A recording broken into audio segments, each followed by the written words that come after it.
I'm Kodiak Bricks, and I make stuff. Last time we covered some of the very light basics in making instructions for Studio, so I figured this time around I would cover some of the things I missed, and maybe some of the things I've learned since making that video. I'm definitely going to need some coffee for this one. Coffee bot? Adrenaline administered. Thank you. Now, let's get started. When creating submodels, you can actually link multiple identical sections together, and it will allow you to edit their steps in a group. Then, when you've got them in the instructions portions, it'll have you repeat those steps to build the parts, and show you exactly where they should go. To add a watermark, simply select the page you wish to put it on, then add an image. I recommend using a PNG with a transparent background. Select the image on the page, then right-click. Select Send to Back, then over here, adjust the transparency to your liking. I usually put it around 5%. Keep in mind that you can resize and move the image around, so get creative with your watermarks to really make those instructions yours. As mentioned in the end of the last video, we can... What the hell was that? Huh. Anyway, if you enter the global settings over here in the instructions, you can change the page color to something outside of this dull white if you so choose. One thing I love about Studio is that it uses hex code for the coloring, so you can remain consistent across the different components. If you're building something and aren't sure if the Lego parts you're using are actually available, click this little warning icon. It will show you a list with the parts that aren't available in the colors you've selected. If nothing comes up, you're good to go.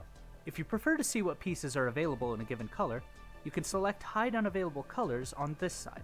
Then choose the color you want to draw from. Man, this coffee's good. What's in it? Adrenaline. Neat.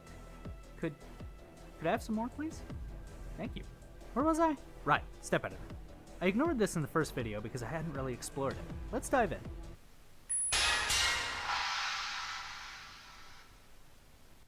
I'm Ben with Ben's Brick Designs, and I work on Lego instructions and builds and designs, specifically microfighters, and I've been building Lego my whole life. And link in the description as always. Yes. Okay, we'll pop here into step editor. Yeah, so I've just always skipped right over this. I have no idea what it does. Okay. To me, step editor is more of a verification of the work that you've done in the build area. So if you've taken the appropriate steps, pun not intended, to get you through to your final build, then a lot of this is going to be just kind of a verification of this is exactly where I want the pieces to be. This is the groups that I expect to see. The issue that I run into a lot is I've maybe left a piece out, or I've got a step in the wrong order. And this is kind of a way you'll run into this on your page design anyway. Right.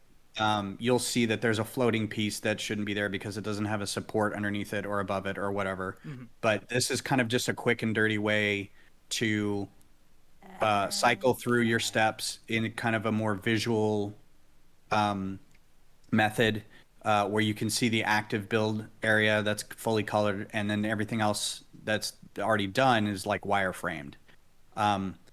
You can do like A and D or the quick shortcut keys, so you can just A and D back and forth, so you don't have to scroll through stuff, and you can just sit there and hammer away on D until you get, to where you need to be. And if everything checks out, then yeah, move right into page design. Gotcha.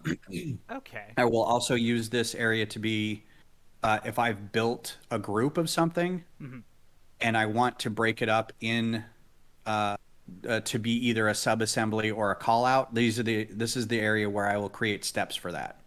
Because if I've grouped something in the actual build, it's probably not a group that I also went back through and unlocked and then did the steps in there too. I like to see sub-assemblies kind of in this area more, because it gives you kind of a process of this is what it looks like as you build it, versus just having it kind of in order on the build PDF, area. Yeah. Okay. So that's kind of what I mean. This is just kind of it's an intermediate step. It's not a terribly important step along the process, but it never really struck me as that, because I usually just kind of skipped it, and the universe didn't implode. Oh yeah, you can totally skip this. I like having it as verification. Then that's pretty much it. Okay. But I do use it to reorder groups. So I'll change how small sub-assemblies or callouts, future callouts will be organized. So that's another reason for this. Okay, that is. But again, there's a lot of that work you can do in the build area under the step list. So this is like a preview of what your page design will look like. Gotcha. Okay. Well, that is super helpful. Thank you. Yeah. Step Editor seems to be pretty handy. I'm sure you can incorporate it into your workflow if you so choose. Did you know you can lean out of cover in Fallout 4? I know it doesn't have anything to do with Lego, just came to mind. More coffee, please? If you don't want your PDFs to be one-page affairs, you can click here, and it will allow you to arrange multiple steps per page. The page breaks don't have separators, so you can add a line here. Okay, this stuff is really tasty. It can't be good for me, can it? Hazard level 9. 9. That's no in German, right? So hazard level no? Cool, more please. While building, you can use WASD to move the bricks around in accordance with how you're looking at the build. I have thalassophobia. You can use buffer exchange on multiple pieces in a step to make excellent looking parts for your mini. Don't ask me why cheese grater is power setting set. Skyward Sword added bomb bolt.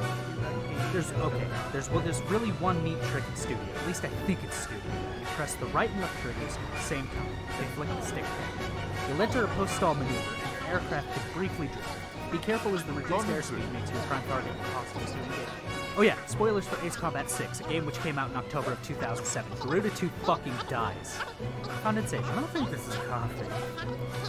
His real name is Mihai Dimitru Margarita Cornelio Leopoldo. You know, I really gotta wonder what that thing was earlier. Why doesn't the word ambiguous have more than one meaning? Take this brick, put it on this brick. Done! It's done! Your build is perfect! Warning. Vital signs critical. Internal bleeding detected. Emergency. User death imminent.